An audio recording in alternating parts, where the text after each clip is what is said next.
Welcome back. All right, so 4 games tonight in the National Hockey League. A quieter night in the NHL than last night, but I watched it, so you get notes back. So last night there were no notes. Post really late. Tonight's posting earlier, and all the notes are back. So we'll start things off with Carolina and Florida, and this felt kind of like a playoff game. It was Raanta versus Knight, which tells you it's not a playoff game because it would be Anderson versus Bobrovsky if it was. But either way, the goaltenders played well. Balcers has a shot that saved on the opening shift. The early jump was for Florida in this one. Natchez then has a rush chance, that saved. Teravainen has a net drive, that deflects out. Drury has a shot that saved as the Canes press. Lindell then had a shot blocked as Florida presses back. Reinhart has a blast that's held. Reinhart didn't get a goal tonight, but he was prominent. Cousins would open the scoring with his first as a Panther from Montour and Luostarinen at 9:21. Montour continues this remarkable run he's been on. And it's a rebound that gets buried by Cousins off of what was a good press by Florida. Then there's a near miss for Drury as the Canes look to tie, so Drury was prominent when he was on the ice. Reinhart's denied on a fast break. More Florida pressure with 7.5 minutes left.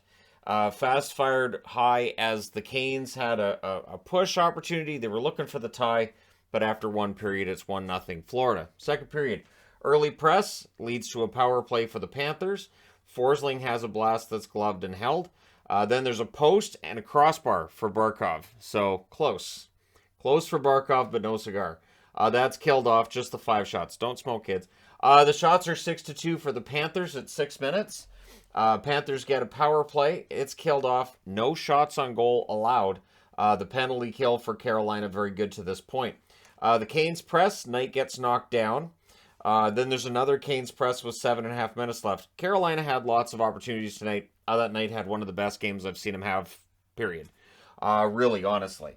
So Lomberg has a rush that's saved, and then there's some pushing. Panthers get their third power play of the second period. The Canes didn't let them set up. Bennett had a rush chance that was held. The power play is killed off. With 24.5 seconds left, the Canes get a power play. That rolls over into the third. The Panthers finish the kill. Montour is denied out of the box. Raanta gets knocked down. Goalie interference is called on that one. So both teams kind of getting physical with the goaltenders here. Panthers don't let them set up. There's a shorthanded rush by Barkov. That saved. They did kill that off. Things then get pushy after a hold by Knight. There's a lot of pushing and shoving going on in games tonight. Burns blasts one wide as the Canes press. The Panthers get a power play, and they score on this one. It's Barkov from Verhaeghe and Montour at 10:20. Cross-crease pass by Verhaeghe and in the back of the net by Barkov. His third of the season, but he might be ready to go on a run here. Lindell then had a rush chance that's held. 6:18 left. The Canes get a power play. That was killed off. They would pull the goaltender with 2 minutes and 50 seconds left. That led to an empty net goal with 6 seconds left by Sam Bennett. And your final score is 3-0. Florida, 8-5-1 with the win. Carolina drops to 8-4-1 with the loss. Your shots, 12-11 Florida in the first, 13-11 Florida in the second, and 18-11 Carolina in the third. Final shots, 40-36 for the Canes. Power plays, Carolina 0 for 3, Florida 1 for 4. The hits, 26-24 for Florida. Antti Raanta was very good, 33 saves on 35 shots. Spencer Knight saves all 40 shots for his third career shutout. So very good game for Knight. And that's the kind of goaltending you're looking for from Florida, and you got it tonight. Next up, Pittsburgh in against the Washington Capitals. I haven't been able to wear a Pittsburgh jersey in, 7 of their games recently. I can wear it tonight. It's DeSmith versus Kemper. The Caps had the early jump. There was a post for Rust on a shot that was through a screen. But the shots on net are 3-0 in favor of the Capitals at 4 minutes.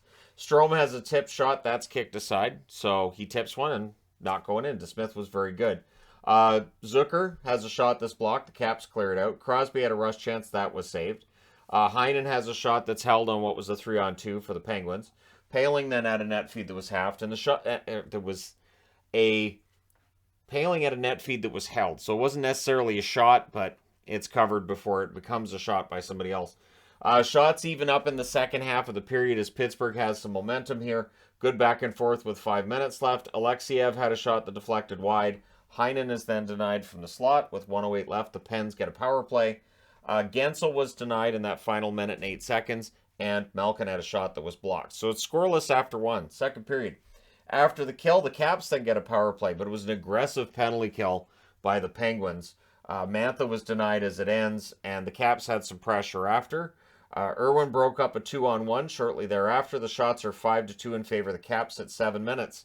But at 7:43, a shot that goes in off of Kemper's skate, and it's Zucker from Raquel and Malkin. The Pens then get a power play. That was killed off. Ovechkin drills Ruda. Ruda gets up, and I get it. I get it. I understand retaliation, but they'll call it retaliation, especially since it was a clean hit by Ovi. So Ruda cross-checked Ovi and goes to the box. But during that power play, there's a steal, and McGinn scores from Carter at 12:53. It wasn't a fantastic goal. It's one, McGinn will take it. It's the 6th career shorthanded goal, but it's definitely one that Kemper would wish he'd held on to. Then the Pens finish the kill. Shortly thereafter, at 15:05, it's Petrie, who's been off to a slow start with the Penguins. He gets a goal from Crosby and Gensel. With 2:14 left, the Caps go back to the power play. The Penguins don't let them set up, and that's killed off. So going to the third period, it's 3-0 in favor of the Pittsburgh Penguins. Early press by the Penguins as well. Milano then fires one high on a rush. Ovechkin has a shot that deflects high as well. Petrie gets shaken up, throwing a hip check. It was one of those things where he went to throw the check, and it was awkward. So there was no Ruda or Joseph on the bench for Pittsburgh by this point. And as Petrie makes his exit, they would be down to 3 defensemen. Briefly, but down to 3 defensemen. So Malkin misses one in close, and on that next whistle, that's where Petrie returns to the bench. But they were still down to 4 defensemen with no Ruda and no Joseph. They did not return to the game. Malkin misses one in close, or no, never mind. Ovechkin drills Pettersson. So Ovechkin was lining guys up tonight. Johansson ends up scoring for Milano and Jensen at 12:22. That breaks the shutout, makes it 3-1. It was a one-timer. It was a nice pass by Milano. It's that offense that Milano can provide, absolutely. Rust and TVR then had a wrestle. It wasn't really a fight. It was more of just a little wrestling match. 6:12 left. The Penguins get a power play. It was a head check by Connor Sherry. They called it a 2-minute. I do not understand how an illegal check to the head can be 2 minutes. I've talked about this on this channel for years. To me, if a guy throws an illegal check to the head that is warranting a penalty, it should automatically be, I will say, at least a double minor, since if you make a guy's lip bleed, it's a double minor with a stick. I think hitting a guy in the head with your shoulder, I think, especially if you deem that that's the principal point of contact, I think a 4-minute penalty should be the minimum. But at any rate, we'll see if anything comes out of it. The announcers said, that could end up being a suspension. I don't think so, but we'll see what they do, right? Very unpredictable what they might do. So anyways, the Penguins get that power play. That's killed off. The goalie's pulled with 1 minute and 50 seconds left, and that allows Gensel to score from Letang at 18:24. And Gensel's lucky, because at the time he was wanting to take that shot, Ovechkin had him lined up. So Ovi was ready to throw another big hit late in the game. But in the end, what's going to be remembered, other than the Ovechkin hits, is the final score is 4-1 for Pittsburgh. They go to 5-6-2 with the win. The Capitals drop to 6-7-2 with the loss. Your shots, 10-7 Pittsburgh in the first, 11-10 Washington in the second, 8-7 Pittsburgh in the third. Final shots, 28-25 for the Penguins. Power plays, Pittsburgh 0-3, Washington 0-4. Hits, 36-32 for Washington. DeSmith, 24 saves on 25 shots. And Kemper saved 24 out of 27. So DeSmith had a very good game. He's honestly had a good start to the season. And so, yeah, Pittsburgh's goaltending's been all right. And now they're back on the winning track. Can they now go on a bit of a run? It wouldn't surprise me if they did, but we'll see. Washington and Pittsburgh, both teams that are struggling, but I thought it was an entertaining game. It usually is between these two. All right, next up, Vancouver and against the Montreal Canadiens. And, this is just how Vancouver does things this year. It is frustrating as a Canuck fan, but it's not surprising. I mentioned in the preview this morning, this historically has been a bloodbath for the Vancouver Canucks. Not in a good way either. And tonight was just kind of a, yeah, that's how that works. So it's Demko versus Montembeault. Early power play for the Habs. And I do mean early, because at 55 seconds, they get on the board. It's Suzuki from Drouin, Caulfield. And it took a few seconds off of one face-off, and it was the first shot on net. The Montreal fans were taunting Demko a lot of the night. I understand why. I don't think this was on Demko. I don't think he played great. I'm not saying he did. but I think there were a lot of turnovers and a lot of things that took place that were definitely not helping. So while Demko's off to a rough start to the season, admittedly, the defense in front of him really isn't helping either. So Drew has a rush chance that saved. There was a kick save on a Gooley net drive. Besser has a net feed that's blocked out. And then Jack-Eye with his second goal of the season. He scores from Monahan at 8:47. It was a screened point shot off a face-off, and it was tipped in front. Not by a Montreal player, apparently. It looked like it might have been off Monahan's stick. The last time I looked, it's still Jack-Eye's goal. Myers has a shot that's blocked. The Habs cleared out. And then JT Miller just turns it over. And this is the Canucks' problem. It's the lazy passes that show up. This is something I've talked about for weeks now. Doc ends up just taking it and scores at 12:23, which is what really led to Demko really getting jeered. The Bronx cheer when he made a save. And again, I get it. I've been on the other side of this, and I understand why fans do it, but it was frustrating to me because, again, I'm not saying Demko's playing really well, but this is on the team. This is not on the goaltender. This is a team shared effort. The Canucks press with 4.5 minutes left. Caulfield tried for a buzzer beater. He fired that wide, but it's 3-0 Montreal after one. Second period, early press by the Canucks. They didn't get any shots on that, though. Pettersson then had a rush chance. That deflects out. The Habs get a power play. Near miss by Caulfield during that. Canucks did kill that off. Myers with a wraparound. That saved, and then the Habs get a power play because, of course. That was killed off. Dodonov was then denied in close. Things get punchy. Demko and Gallagher involved. The Habs come out of that with the power play. Vancouver killed that off as well. And we can read Demko getting mad and, throwing a couple punches as being a good thing or a bad thing, but it's not pretty. You don't want your goaltender getting hurt throwing punches. Just ask Rick DiPietro. Anyways, Miller, turnovers, fans on a shot as well. Not a great game for JT Miller tonight, and that's the thing. He has these great offensive instincts, and he has some really great games, but this year he's had some games where it's really obvious that his passing it's not there. I always see people talk about the defensive side of it, but to me, passing isn't defense. Passing is offense, and it's frustrating to watch him making passes or just holding onto the puck too long. So Hoffman would score from Kovacevic at 13:01. He had a breakaway goal. I called that this morning in the preview. And it was Rathbone that whiffed at the point. He should have had that puck and been able to keep it in and didn't. So I already see Canuck fans saying, well, Rathbone's not the answer. Well, no. I really think the answer is not currently on the roster. We'll put it that way. Armia then with a near miss on a wraparound. The Canucks get a power play. That's killed off. But it's 4-0 Montreal after two. Third period. Habs giving up very little early on. Mikheyev, though, was then denied in close. And at 4:45, Luke Schenn scores from Brock Besser. It was a nice pass by Besser. Canucks then try for another. Drouin couldn't bury one from in close. But at 8:57, Vancouver does get another goal. And it's Höglander. First of the season from Pettersson and Hughes. So Hughes on the board with an assist. And then the Canucks get a power play. There was a post for Miller. There was a post for Hughes. There was a goal for neither. That's killed off. The Canucks had some momentum. And then Myers with a turnover in his own zone. And he just, you want to hand it to Suzuki? Great, cool. He'll pass it to Doc, and Doc will get his second goal of the game at 15:02. And it's 5-2. Doc was wide open. Like, I don't know how to put this. Doc was completely wide open. It's blown coverage all over. It was just perfect way to end the game, really.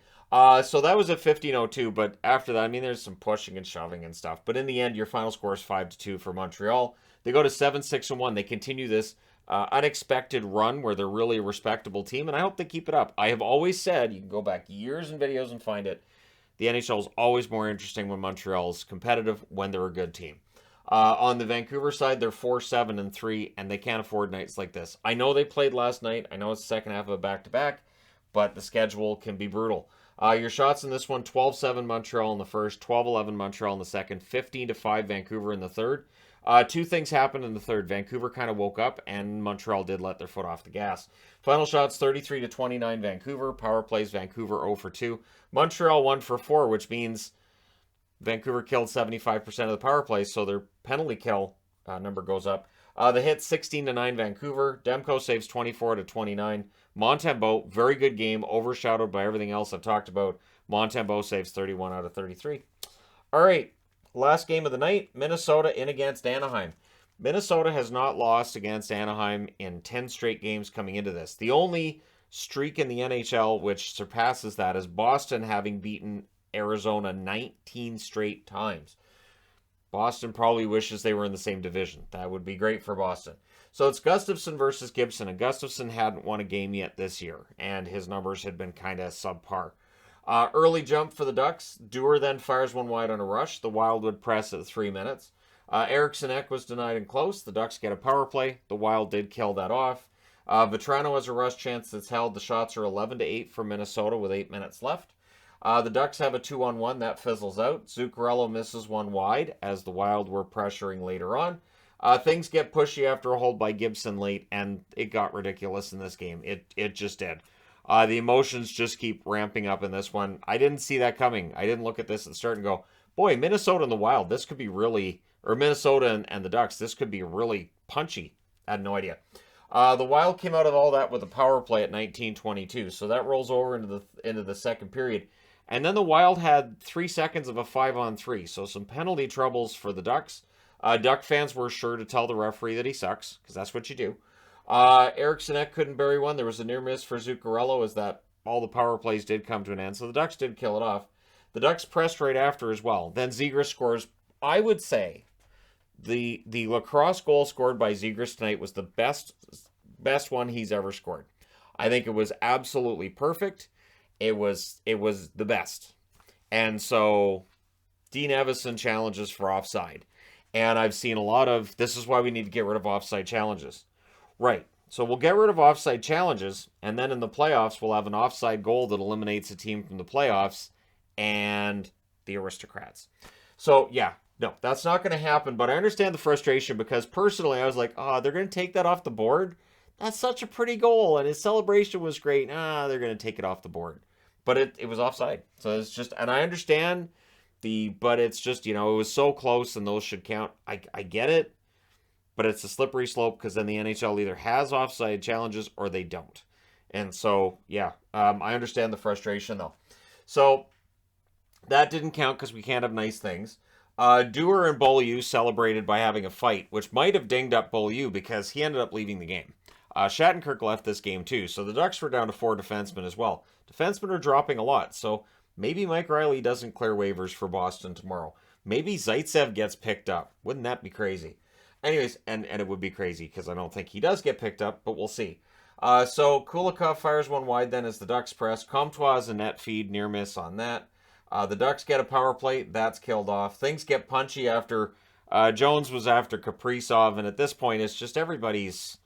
It was getting silly at this point.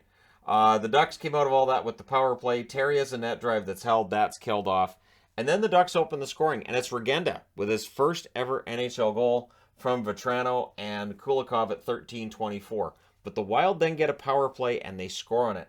It's Kaprizov from Boldy and Addison at 16:37. It took 13 seconds. This is the first goal Minnesota scored this season, so I congratulate them on it. It feels like it. It really feels like it's the first goal they've scored this season. Things get punchy at the horn because, of course, they do. I stopped documenting how many times because I was like, you know what? No, I'm not filling the entire board with punching. It's just there was a lot of it. Third period, Wild had the early jump and they would score. Dumba with his first of the year from Dewar and Shaw at 1:41. Steele's then denied on a break, so you have to think that Gibson would know his tendencies from when they were teammates. Steele might know Gibson's as well. Made for an interesting little breakaway there. The Wild end up with a power play. We then had 1 minute and 22 seconds of 5-on-3, which brings me to my next point. Turn off the microphones at ice level. If you watch this game, if you don't have swearing in your house, you might have learned some words tonight. That's bleeping horrible was very clearly heard, and he didn't say bleeping on the TV. I laughed. I had to write it on the board. I was like, that's a great quote. That's fantastic. It's a 5-on-3. I understand the player with that sentiment, but clearly heard on TV. So, yeah. So, during the 5-on-3, they score because they have Kirill Kaprizov, so they should, especially when it's 1 minute and 22 seconds. He scores from Zuccarello and Eriksson Ek at 3:23.